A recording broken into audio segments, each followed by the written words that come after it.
Serge Ferrand.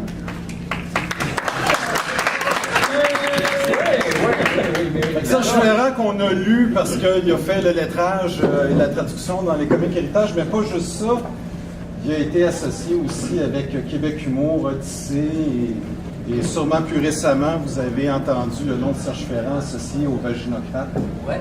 Qui a gagné un prix de l'humour. Hein? Il a gagné un prix de l'humour. 98, 99? Ouais, j'ai gagné le prix de l'humour, puis après ça, c'était des documentaires.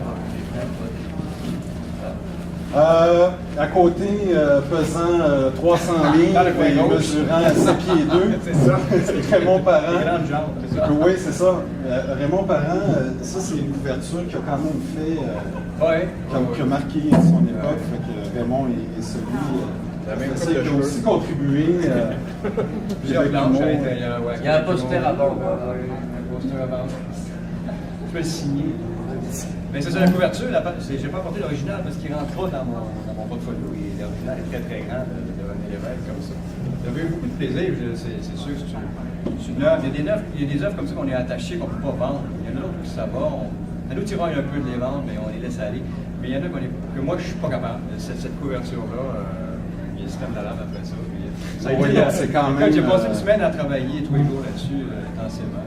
C'était une époque où je faisais beaucoup de caricatures. J'ai commencé mon métier comme ça. Après ça, je suis allé vers la BD. C'est spécial. Moi, je trouve ça vraiment un beau voyage dans le temps que vous nous faites faire aujourd'hui, en retourner là-dedans. Ça vraiment le fun. Puis le voyage dans le temps ne fait que commencer d'ailleurs. C'est super. Super. À côté, Zoran. Présent 220. Ouais, un peu moins que Raymond, mais quand même. Avec le portfolio, là. Le plus grand. Avec des crayons qui pèsent. Zoran qui était aussi impliqué avec Odyssée. Ça, je ne me rappelais pas, je pensais qu'il y avait Québec Humour aussi. Et l'autre aussi. Oui. Ah, oui, l'autre, oui, depuis le format. Oui, c'est ça. Ça oublie tout ça. Ouais. Des beaux souvenirs. On a Steve Requin avec nous.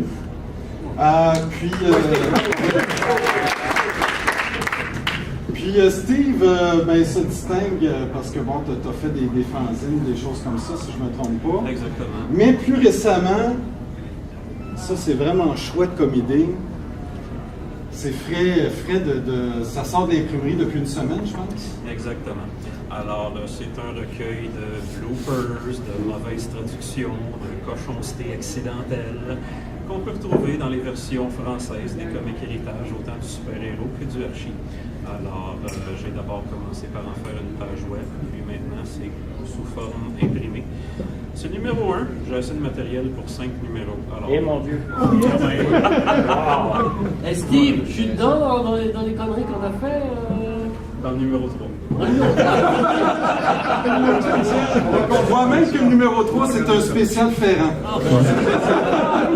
Il est fait comme ça.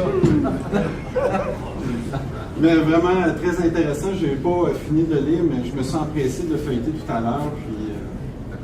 Puis j'ai très hâte de prendre le temps de le lire. Rosan Fontaine, que tout le monde connaissait déjà.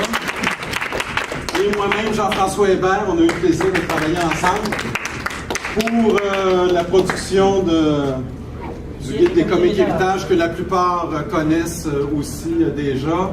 Donc, la première édition est sortie en 2010, il y a 5 ans, et cet été, pour souligner les 5 ans, puis en même temps, parce qu'on avait envie d'avoir une version cartonnée, on a finalement fini par sortir une version cartonnée, numérotée, à 80 exemplaires. Donc, on est tous associés au Comic Héritage d'une quelconque façon, mais d'entrée de jeu, parce que là, après, on peut fonctionner avec vos questions, qu'est-ce que vous aimeriez savoir, puis je suis persuadé qu'il y a plein d'histoires autour de Québec Humour Odyssée, mais d'entrée de jeu, une chose est sûre, de se rencontrer aujourd'hui et de parler des Comics Héritage, ça serait absolument impossible si on n'avait pas eu quelqu'un au Québec qui a eu à cœur la bande dessinée.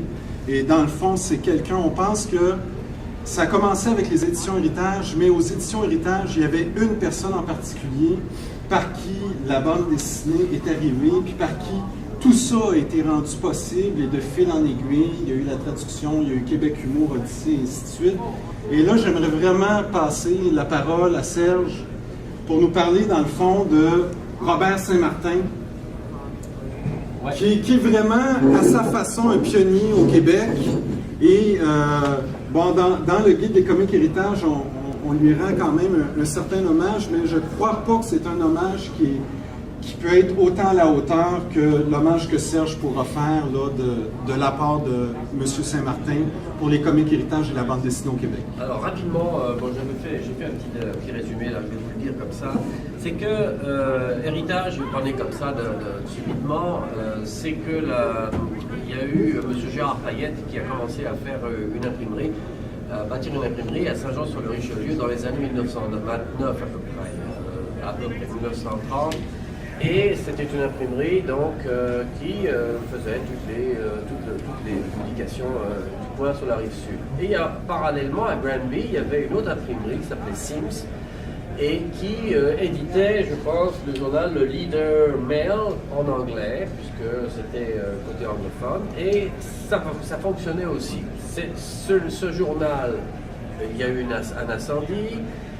L'imprimerie a plus ou moins fonctionné, puis d'un seul coup, Payette et Payette, qui étaient sur Saint-Jean-sur-le-Richelieu, fonctionnaient relativement assez bien et ils ont décidé de fusionner avec Sims pour faire Payette et Sims, qui sont arrivés sur la rive sud à Longueuil, rue Aran, je pense, place Victoria, et ça a formé donc Payette et Sims. Et là, Jacques Payette, qui était le fils de Gérard Payette, son père, donc, a commencé à être le président de cette nouvelle maison dans les années 70 à peu près. Bob Saint-Martin est né d'une famille anglaise dans le côté de Granby. Il est arrivé justement à cause de Sims, il est arrivé ici à Saint-Lambert, à Longueuil, pardon, non Saint-Lambert, en 72, et on l'a chargé et il travaillait pour Sims, oui, du côté de Sims, du côté des imprimeurs, alors que Jacques Payette avait décidé de laisser tomber l'imprimerie pour lui, mais développer un côté publication-édition. Okay. Et il commençait à publier des journaux pour les syndicats, pour les écoles, choses comme ça. Années 70-72, Bob, qui était un fanatique de comics américains, anglophone, il lisait beaucoup de comics, a proposé, ou je ne sais pas comment ça s'est passé, M. Payette voulait vraiment développer de la bande dessinée, et donc c'était Bob qui s'occupait des contrats avec Marvel, DC, etc. Et il a commencé à apporter donc des stats, c'est-à-dire que vous aviez des stats sur papier noir et blanc, ok, et de ce format-là, comme ça, et il recevait en noir et blanc, et il recevait avec le lettrage tout compris. Et il fallait trouver un moyen pour lettrer en français, pour traduire en français d'une façon le moins chère possible, de façon à pouvoir, comment dirais-je, avoir des coûts le moins élevé possible au départ. Alors ce qui s'est passé, c'est que Bob a trouvé le moyen de faire de ces pages-là des stats noirs et blancs, et il donnait ça à des lettreurs, okay, après il y avait une traductrice, deux traducteurs aussi chez Héritage, et il donnait la traduction et les pages noirs et blancs au lettreur. Le lettreur qu'il devait faire, Bob Saint-Martin avait trouvé le système du papier ciré, c'était des feuilles de papier blanc. Un côté était une feuille normale, enfin papier blanc, et de l'autre côté c'était de la colle. Donc on posait ça sur notre stat, on découpait là où il y avait de l'anglais, et donc quand on enlevait notre papier, il ne restait plus que le stat avec les bulles en blanc. Et nous, notre travail en tant que lettreur, c'était de lettrer à la main. Tout ça. Okay. Mais le problème, je ne sais pas si ça, Steve le sait aussi, c'est qu'une planche réelle, originale de bande dessinée, c'est cette taille-là. Or, nous avions à lettrer cette taille-là. Vous voyez que le lettrage ici est facile, relativement facile, parce que vous avez la place pour le lettrer.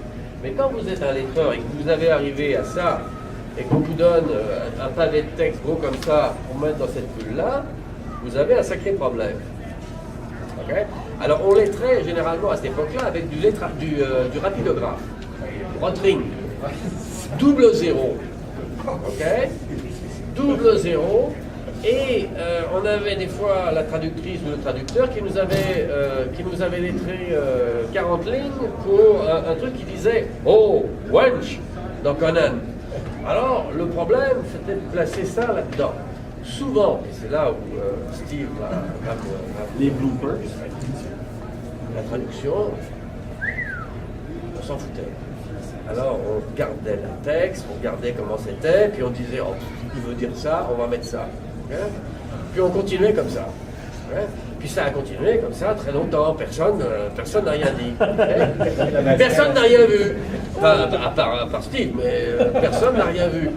Alors, ça avait un double avantage. Ça nous a appris à lettrer, nous, parce qu'on est vraiment bien lettrés. Des fois, c'était pas... Hein? Quand on vers minuit le soir, quand on avait vu les scotch, c'est pas... Mais bon, c'était ça le boulot de lettreur. Okay? Et souvent, voilà, au départ, on mettait en bas de la page notre nom. Hein? Ce qui a été enlevé un peu plus tard par les éditions Héritage, qui ne voulaient pas, par un heureux hasard, que éventuellement, un peu plus tard, on revienne avec des droits d'auteur. Donc, les noms des lettreurs ont disparu, subitement. Okay. Ceci étant dit, pour revenir à Bob, Bob s'occupait de tout. Bob s'est occupé de tout l'arrivage des BD, toute la traduction, on était 4-5, il y avait Robert Schoolcraft, il y avait moi, il y avait... Est-ce que Rosaire, t'en as fait du lettrage? Il y en avait un autre... Toufik qui fait du lettrage. Bon, il y en avait 4-5, et on essayait de Il y avait Pierre Legault, Suzanne Roux... Bon, voilà. Bon, il y en avait plusieurs, hein, et il y en a eu plusieurs. Et on y allait. Ça marchait très très bien. Mais M. Payette, lui, avait toujours eu l'idée, je ne vais pas vous dire trop longtemps, de faire de la BD québécoise. Il voulait une BD québécoise. Et là, c'est là que le comics était très américain. Il n'y avait personne ici au Québec qui pouvait, à cette époque-là, dessiner vraiment comme, à part Vine peut-être, mais très peu de dessinateurs pouvaient dessiner comme ceux qui font Superman, Batman. Et puis, il fallait les payer, puis ça coûtait cher. Donc, il a décidé d'apporter une autre série qui s'appelait Archie. Archie, Betty, Véronica, Sabrina, nanana, et patati et patata. Okay, donc il a apporté du comics, même du vrai comics, Archie Comics. Et ces Archie Comics sont arrivés ici, même système, avec... moi, j'en prenais pas mal, beaucoup de ces Archie, et Archie s'est vendu, mais alors, comme des petits pains chauds. Archie, c'était la mine pour Héritage. Et les petits recueils qui ne vendaient pas, il les recueillait en 3 albums et il les revendait le mois après comme un spécial Super Archie, Super Sabrina, Super machin. Et ça tournait. Donc Bob s'occupait de tout ça. C'est lui seul qui s'occupait de tout ça jusque dans les années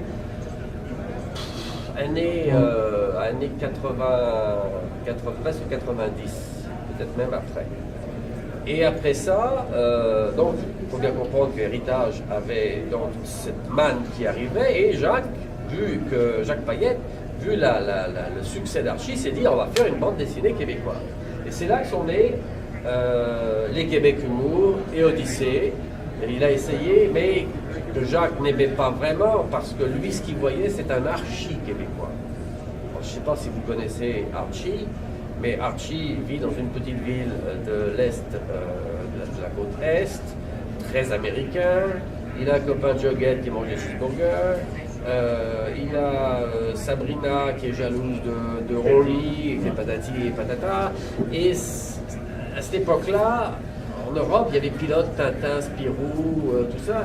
Et les Québécois étaient peut-être plus au niveau culturel orientés vers ce genre d'humour que l'humour de Archie, réellement.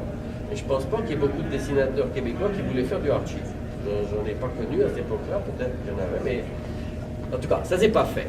Okay? Et les 3 tentatives que nous avons faites ici n'ont pas été, comment dirais-je, premièrement, c'était le début, il aurait fallu instituer toute une machine pour booster ça, mais ça a connu ce que beaucoup de magazines québécois, ce que les fanzines ont connu, Prism et compagnie ont connu, à un moment donné, ça s'est arrêté. Okay? Mais chez Héritage, ça continuait. Héritage continuait à faire du Archie, continuait à faire des comics, etc. Et tout ça, c'était une seule personne qui s'en occupait, c'était Bob Saint-Martin, pendant très longtemps. Et après ça, dans les années 80, vers les années 2000, il y a eu un changement dans les éditions Héritage, parce qu'à ce moment-là, non seulement ils avaient eu des comics, mais ils avaient eu aussi toute une collection jeunesse avec Caillou, Nick Epic, enfin, il y a eu Bobino. Là, il y a eu toutes les séries télévisées qu'ils ont transformées en BD, si on veut. Ça a fonctionné aussi. Puis là, un nouveau département jeunesse est arrivé à Héritage et on a transformé le lettrage en ordinateur. C'est-à-dire que maintenant, ce qu'on faisait à cette époque-là, on avait donc des stats sur une espèce de disque. On avait la traduction et on avait développé une casse, un caractère spécial pour le mettre dans la bulle. Donc finalement, on le mettait n'importe où, on le réglait, tac, tac, tac, ça se faisait comme ça. Et c'est maintenant, je pense que si ça existe encore, je ne sais pas s'il y a encore du Betty Veronica qui est édité au Québec, mais ça se fait maintenant à peu près comme ça, avec des traducteurs et traductrices qui sont nettement supérieurs, parce que maintenant ils savent que la bulle a fait ça, que si vous mettez, je sais pas, autant emporte le vent là-dedans, que ça ne va pas rentrer. Okay? Donc ils ont la bonne taille. Alors voilà, c'est une histoire. Et Bob, malheureusement, je pense qu'il a quitté dans les années 2000, on lui a enlevé donc tout ce département, qui est allé à un autre département. Je pense que c'était la fille de M. Payette qui s'est occupée de ça. Lui continuait à faire de l'imprimerie, mais il était venu à la retraite, il a eu des problèmes de santé terribles. D'ailleurs, il est décédé l'année dernière d'Alzheimer. Et je voulais lui rendre hommage parce que vraiment, depuis 72 jusque dans les années 2000, si M. Bob Saint-Martin n'avait pas été là, je me demande ce qu'on aurait fait. Est-ce que la bande dessinée qu'on connaît, qui a un succès ici au Québec maintenant, avec Rabaliati et d'autres, aurait existé? Est-ce que Raymond existerait? Est-ce que j'existerais? Peut-être pas. Alors, je pense que c'est vraiment un homme qu'il faudrait remercier pour tout ce qu'il a fait. Merci. Merci beaucoup.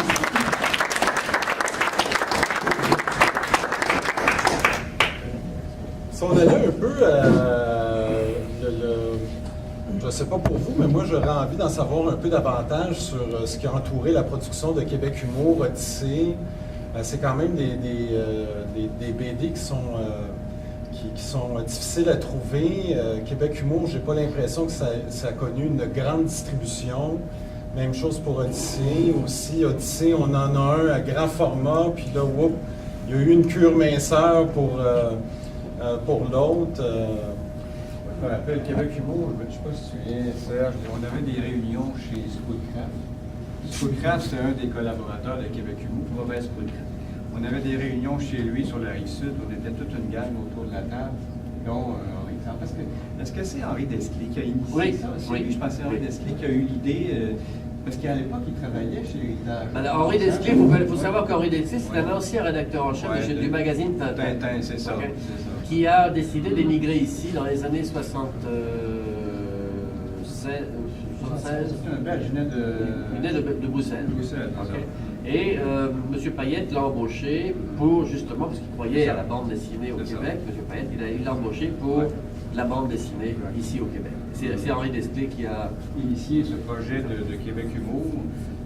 Moi, il m'avait appelé, tu l'as appelé toi aussi, puis il a réuni comme une gang de dessinateurs, puis là, il s'est dit, on va créer un numéro spécial d'humour. Moi, il y avait mon humour, il y avait mes gags. Chaque fois que Desclés voyait mes dessins, il pouffait de rire, il y avait bien ça. Fait qu'il dit, toi, je veux t'avoir dans Québec Humour. Puis c'est là qu'il m'avait commandé la caricature de l'évêque à ce moment-là. Fait que là, je me suis dit, bon, OK, comme tous mes manches, puis je vais faire ça. Fait que j'ai fait la caricature de l'évêque, plus des planches à l'intérieur. Parce que moi, j'étais à cheval entre la caricature et la BD, comme je disais tantôt. Mais c'est ça, c'est comme À l'époque, c'est sûr que c'est un reflet des émissions de télé qu'il y avait à l'époque. C'est ça qui est spécial comme voyage dans le temps, parce que ça n'existe plus. Les émissions Les Bergers, c'était qui jouait là-dedans, je ne sais plus les acteurs qui jouaient là-dedans, mais ils sont décédés aujourd'hui. En tout cas, c'était un reflet de ça. C'était des pastiches de ces émissions-là. Puis comment ça se passait? Bien, chacun lançait arrivait avec des propositions de séries pour le Québec Humour, puis des séries de planches. Mais Leslie c'est quand même assez libre. Hein? Il checkait pas tout. Oh non, change-moi ci, change-moi ça. Il faisait confiance. Moi, je me souviens d'un lien de confiance. Moi, il me faisait bien confiance. Il disait, arrive avec ton stock, puis je vais publier ça. C'est comme ça, j'appréciais ce côté-là. Ça a été une belle aventure. Je me souviens, quand c'est sorti, on le retrouvait dans les kiosques à journaux, plus que dans les librairies. À l'époque, c'était ça. La distribution, je ne sais pas qui distribuait à l'époque. C'était pas... C'est Héritage. C'est Héritage. Ouais. C'est là où il a fait l'argent, Héritage. Parce qu'à l'époque, tout le monde était distribué par les messageries dynamiques. Dynamique, c'est ça, dynamique. Donc c'était Pelado. Ouais, Pelado. Héritage, parce que vous savez que, si je ne sais pas que vous ne savez pas, sur un album comme ça, 50% du prix va à la messagerie. C'est beaucoup, hein? Va à la distribution. C'est énorme. 50%. L'autre 30 quelques pourcents ou 40% va à l'éditeur. OK. Il reste 20%. Il reste 20%, dont un va à l'imprimeur. Ouais. Ou quelque chose. Les auteurs vont Les auteurs, il a t'as 10%? 10%. Enfin, 10 ans, on était combien là-dedans? On était 8? Mais j'ai rien reçu, moi, pour la Ben, Attention, ils m'ont donné ton chèque, j'ai encaissé ton chèque.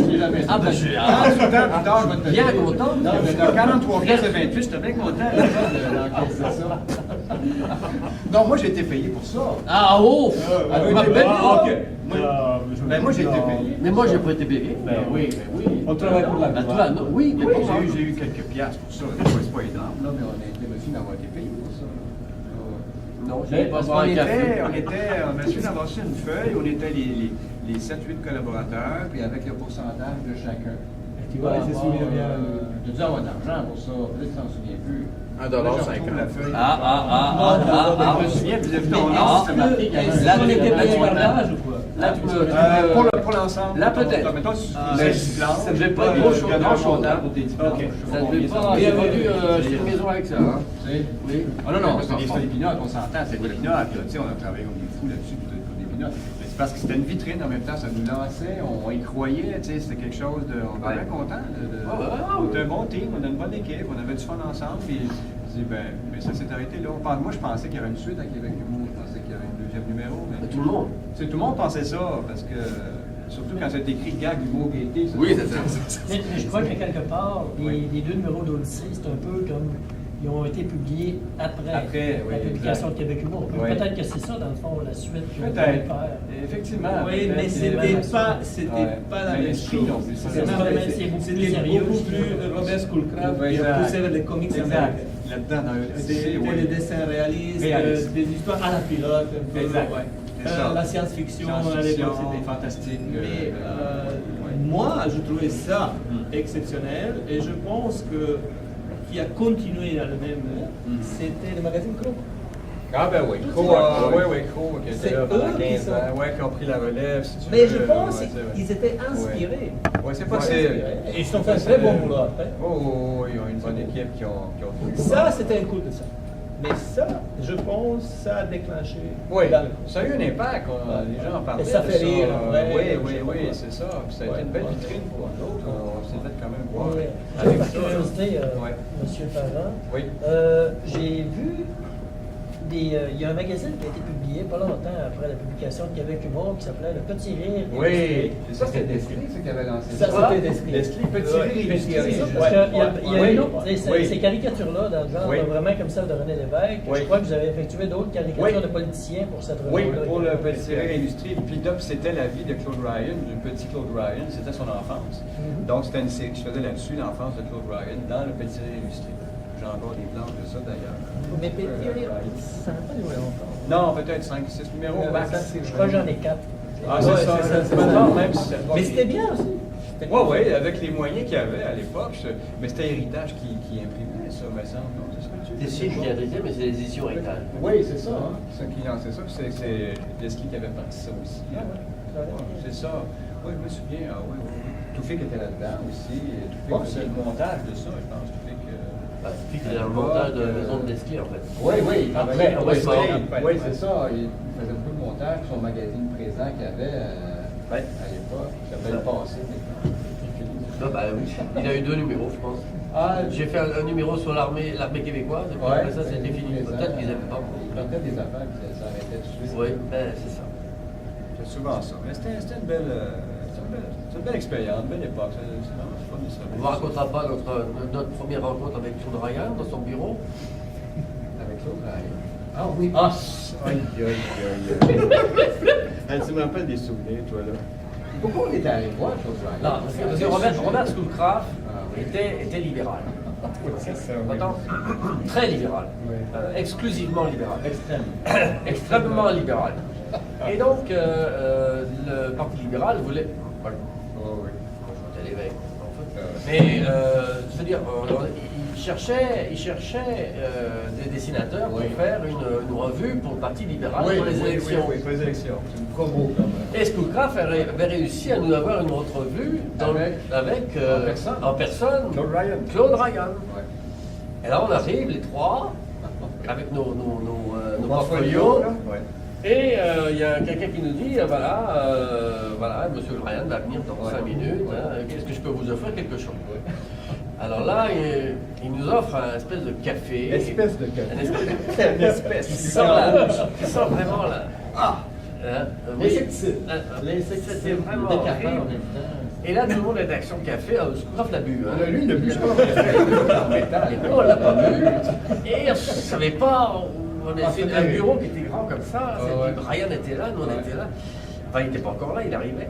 Et alors, bon, il y a un bureau, et puis j'ai dit, qu'est-ce qu'on fait avec ça? On va alors, on a ouvert un des tiroirs qui était vide. Et on a mis nos cafés dedans. Mais malheureusement, on a oublié de fermer le tiroir complètement. Alors donc, quand Claude Ryan est arrivé, Il a fermé ça. il dit, comment ça va, les gars? Les cafés. Et les cafés qui pissent dans le bureau, et nous on est devant, là, puis on regarde, on est coulé devant son bureau, et lui est en train de nous. J'ai Moi, il n'a même rien vu, rien vu de ça. rien vu. J'ai même pas entendu ce qu'il m'a demandé. On a couru pour partir, on lui a dit oui, merci, oui, c'était sympa, oui, merci, au revoir, oui, monsieur Ryan, on va se revoir. Ministre de l'Éducation. Ministre de l'Éducation. C'était un coup de terrorisme. Oui, c'est ça. C'était un coup de terrorisme. Le premier coup de terrorisme. On n'a pas fait de dessin. Non, ça n'a pas. Je sais pas pourquoi. D'ailleurs, il n'a jamais rappelé. Je sais pas pourquoi. C'est des humoristes. C'est un peu apprécié. C'est juste Schoolcraft qui a eu le contrat. Ouais, mais on l'a vu en personne. Mais caricature, il n'y a pas beaucoup de changements sur les caricatures. C'est quasiment tout le temps. Carrément, lui. Qui fait un portrait réaliste. Ah oui, réaliste de la caricature. C'est incroyable. À cause du café. Si vous permettez, j'aimerais ça donner un peu la parole à Steve. Qu'est-ce qui fait que... Parce que t'es quand même... Excuse-moi, je vais le dire de même, là, comme on se connaît depuis à peu près 1h30 Environ, ouais. Fait qu'on est rendu intime. Amis Mais- d'enfance. C'est ça, tu sais, mais t'es quand même une drôle de bébite. On va dire comme ça, tu sais. Non, mais c'est des heures et des heures pour aller chercher tous les bloopers. Moi, je pensais que j'avais passé des heures et des heures à archiver puis à faire des recherches pour l'écriture du guide, mais on regardait pas les bloopers là, quand même. là. C'est vraiment la partie qu'on n'a absolument jamais, même pas effleurée. Ouais, c'est ça. Mais c'est quand même... Merci, mais je c'est vous explique fascinant. comment c'est arrivé, comme probablement la majorité des gens ici. Ah oui, bien sûr. J'ai acheté des comics Héritage quand j'étais enfant. Et à l'âge mature de 19 ans, là, soudainement, c'était qu'est-ce que je fais encore avec ces affaires de bébé-là? J'en ai jeté, j'en ai donné, j'en ai vendu. À 30 ans, j'ai commencé à m'arracher les cheveux. C'est ceux qui me manquent ici, là. Et j'ai commencé à les racheter, là où ce que je pouvais en trouver. Mais là, je les relisais avec des yeux d'adulte. Et là, je voyais des choses qui m'avaient échappé. Betty et Véronica qui disaient « Ah, tu as raison, c'est le droit de toute fille que d'être baisée. » Ou Capitaine America qui dit « Ah, je suis un gars normal, j'écoute Symphorien comme tout le monde. » Toutes des affaires qui passaient par-dessus la tête. Parce que moi, quand j'étais petit, je lisais ça, c'était moi aussi, je regardais Symphorien. Je voyais pas le problème que Capitaine America soit un Québécois. Mais en regardant ça avec des yeux d'adulte, je me dis « Ah, ça c'est amusant, je devrais peut-être en faire une page web. » Fait que je scanne des trucs, je les accumule et tout ça. Et c'est devenu une page web que Rosaire ici a trouvé. Les samedis Comicorama, que là j'ai à peu près 97 samedis de retard, là, mais bon. Et puis. Ben, justement, je voulais t'en parler. Et c'est comme ça que j'en suis venu à faire une page web en les accumulant. Et c'est devenu un comic en vente ici. Et puis voilà. Puis tu vas avoir 5 tomes.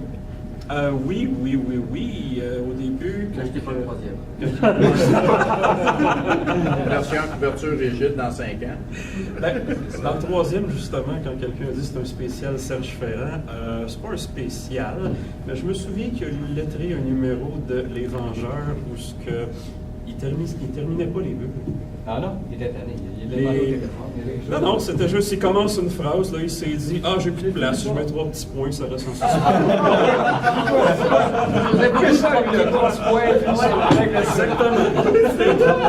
À la dimension, tu sais. Proportionnel au salaire. Mais est-ce qu'il était payé par mot ou par... Avec des points? Avec du point, je pense. Un petit point plus de payant. Non, il y avait des séries, il y avait vraiment des séries qui étaient débiles. À traduire. À traduire. Moi, je préférais Archie parce que Archie. Mais il y avait quand même une histoire. Bon, mais on n'aimait pas, c'est autre chose. D'ailleurs, le baiser, peut-être c'est moi qui l'ai mis là. Mais ceci étant dit, il y avait des histoires. Bon, les Avengers, à mon avis, ou les Fantastic Four, moi, j'avais du mal. Ok. Superman, Batman. Conan. Conan.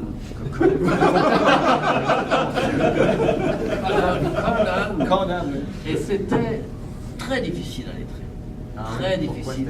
Il y avait, c'était du Achille Talon en bulle. Donc c'était très difficile.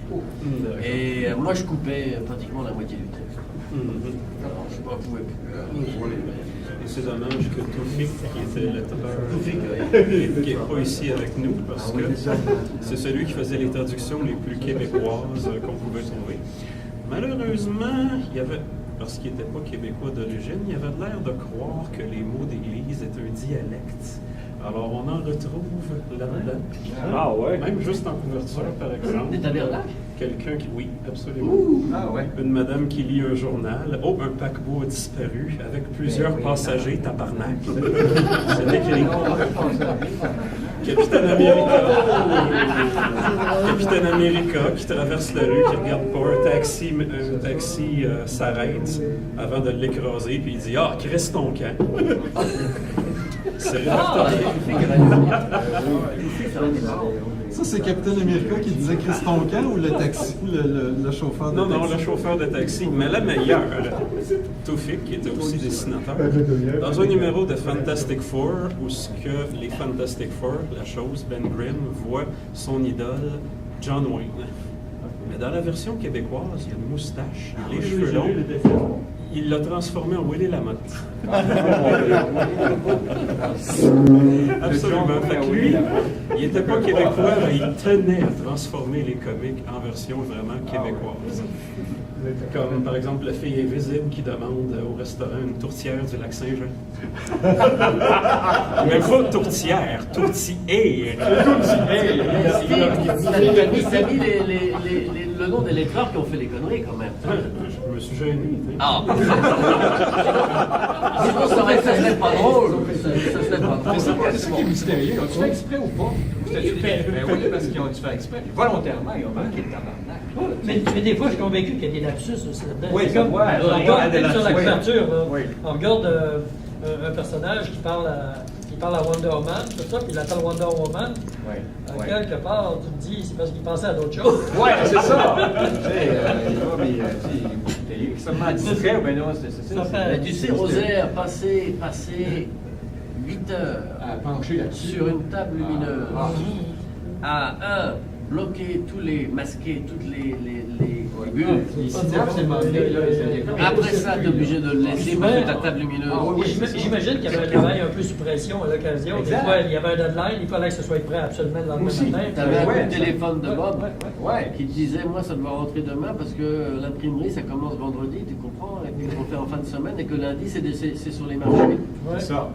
D'où ça explique pourquoi ça a été coupé. D'où les pointillés. C'est ça. Et d'où les tabernacles. Oui, tabarnak. Ça fait 8 ans qu'il est là. Non, je l'écris là. Reste ton camp. Mais, Pas te faire foutre. Dans le contexte, la pression. Ah, mais tu as dit que tu faisais des Fantastic Four, donc c'est peut-être toi qu'on doit. Il y a une bataille dans un numéro de Fantastic Four où ce que la chose se bat contre Sandman, l'homme de sable, et après avoir reçu un coup, il dit « Ah, ta mère est une salope! » C'est mon style, ça! C'est mon style, ça! C'est mon style, ça! Ouais. J'étais jeune, je lisais ça, je voyais rien de spécial, mes voisins se parlaient de même. Mais c'est plus tard quand on se rend compte de ça. Ces gens-là ne devaient pas s'imaginer que 30 à 40 ans plus tard, quelqu'un irait chercher tout ça pour l'étaler publiquement. mais j'ai une question. Comment ça? On n'avait pas, mettons, de la censure, nous autres, au Québec, pour ce genre de choses-là? Parce que C'est étonnant. Je me pose cette question. Dans les années 70, au Québec, là, on C'est sûr qui quand on pense là, en parallèle aux bandes dessinées héritage, tout ça, il y avait des petits formats LV France, des petites bandes dessinées pour adultes, comme Zara, puis Jaculard, tout ça. Puis, m'avantage pas bien à dire ça, mais à l'âge de 13 ans, je pouvais acheter ça n'importe où sans aucun problème, même s'il y avait des seins nus sur les couvertures. Puis, il n'y avait aucune censure. Il n'y avait rien, aucun contrôle qui était effectué sur les bandes dessinées destinées à la jeunesse au Québec à cette époque-là. J'ai l'impression, à vous écouter, parce que je ne comprenais pas pourquoi techniquement vous travailliez à 100%, alors que ça aurait été tellement plus simple de faire un agrandissement à 200% lettré. Mais j'ai l'impression que tout était fait dans l'urgence, donc pas de travail de supervision au niveau vérification, voir les textes, voir s'il y a des coquilles ou des choses comme ça qui se glissaient. C'était l'urgence. Il n'y avait pas de moyens, je crois. Il n'y avait pas d'argent qui était... Puis l'autre chose aussi, c'est qu'au Québec, comparativement en France, la loi sur la censure était très sévère. Même qu'en France, contrairement aux bandes dessinées héritage, les bandes dessinées héritage étaient publiées telles quelles, ils n'étaient pas retouchées. Mais en France, à la même époque, dans les années 70, il y avait les Stranges qui étaient publiés. Et les Stranges, on ne pouvait pas publier n'importe quoi dans les Stranges parce que la loi sur la censure, et par exemple les Fantastic Four, étaient considérés par la loi sur la censure française trop néfastes pour la jeunesse française à cause de la chose. C'est pourquoi les Fantastic Four ont été publiés dans d'autres formats en France, les grands albums, parce qu'il y avait des règles différentes pour ces albums-là, alors que dans les Stranges, il fallait que ça s'adresse à des jeunes, donc il fallait faire attention. Tellement, anecdote, le personnage de Mr. Hyde de Marvel, qui était un peu plus monstrueux, mais son visage dans les Stranges, par exemple dans les vieux Daredevil où il se battait contre Daredevil, mais son visage était carrément redessiné dans les Stranges parce que le visage original américain était considéré trop hideux pour les jeunes, pour la jeunesse française. Donc, les éditeurs de Strange ne pouvaient pas publier Mr. Hyde comme ça. Et si vous comparez la version américaine, Héritage et Strange, mais la version Strange, le visage est carrément redessiné. Fait que Mr. Hyde a de l'air d'un monsieur...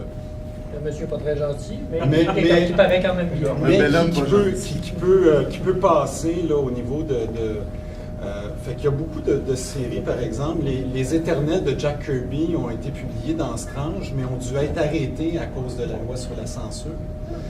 Fait, c'est ce qui fait que On parle de quelle année, Jean-François? On parle des années 70. Milieu des années 70. Dès Oui. les tout premiers numéros, ils ont eu ces problèmes-là avec la censure. Oui.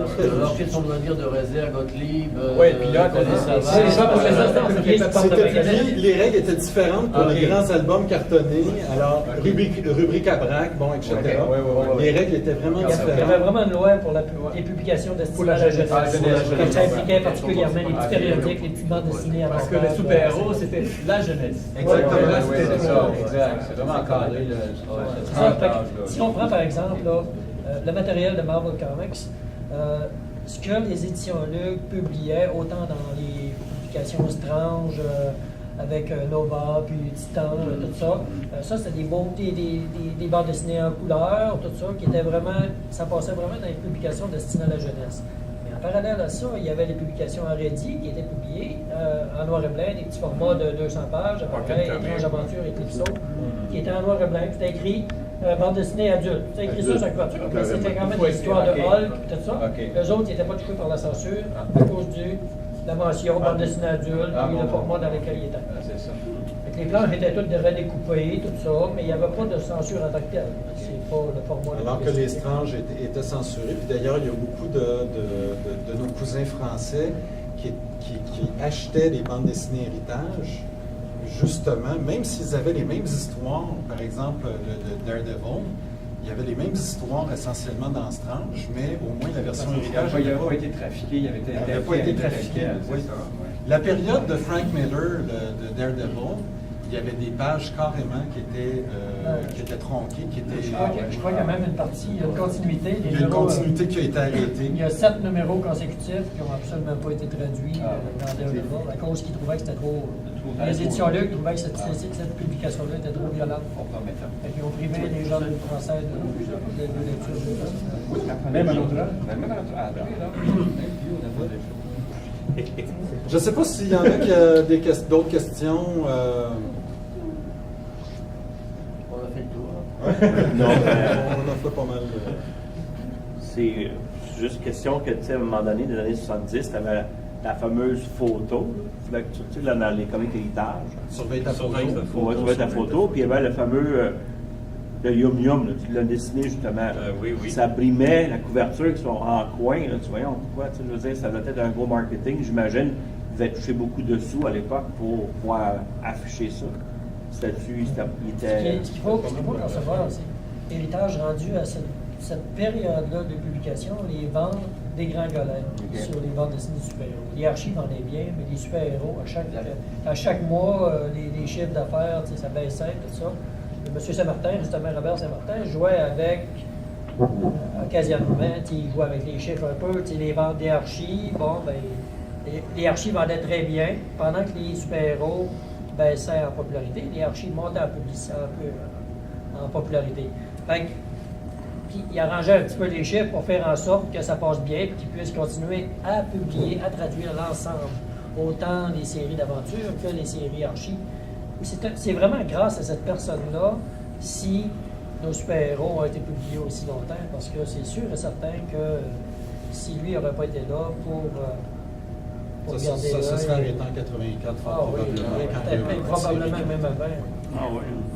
Mais dans le cas de ça, puis ces affaires-là de coupons, n'importe quel moyen, je crois, qu'il pouvait avoir, d'avoir un petit peu de financement, amener un peu d'argent à ces publications-là, il prenait. Même l'annonce de piscine, là, en page centrale, qu'on a retrouvée dans la fin des années. Les fameuses pages imprimées à verticale, 2 pages en une, tout ça, qu'on détestait tant à l'époque. La seule et unique raison pourquoi c'est arrivé, ces choses-là, c'est parce que Robert Saint-Martin, dans le fond, les éditions Héritage ont cancellé les 3/4 de leur série en 1984. Il restait bien que 5 séries à publier. Et puis, ce qu'il a fait avec ça, c'est que, étant donné que les séries comme les Fantastic Four ou les séries comme Fantastic Four ou Thor ou des choses comme ça ont cessé d'être publiées, et bien lui, ce qu'il a vraiment fait, c'est que il a poursuivi les aventures de ces personnes. Plutôt que de priver les jeunes de toutes ces aventures-là, il a choisi de continuer à les publier publié sur une cadence ralentie, mais il y avait encore trop de pages de matériel. Fait que, des fois, il mettait 2 pages en une. Puis au moins, il donnait. Son seul but, c'était d'en donner le plus possible aux jeunes qui continuaient à acheter ces bandes dessinées. C'était la seule chose à laquelle Robert Saint-Martin pensait. Encore une fois, si en signe d'estime envers justement tous ces jeunes-là, pour essayer de leur faire plaisir, de nous en donner un maximum pour leur argent. Puis peut-être juste pour terminer, nous, on a vécu un moment très spécial quand, en 2010, quand on a terminé l'écriture du guide et qu'on a remis, puis c'est la photo que vous avez là, quand on a remis le manuscrit, on est allé rencontrer Robert Saint-Martin au bureau d'héritage, puis on avait vraiment l'impression que c'était comme un enfant là, qui n'en revenait pas. Il n'en revenait juste pas, puis là, qu'on avait fait ça, puis là, il feuilletait ça, puis il n'en revenait juste pas qu'il y avait un livre qui avait été fait sur les comics héritage. Puis c'était vraiment très...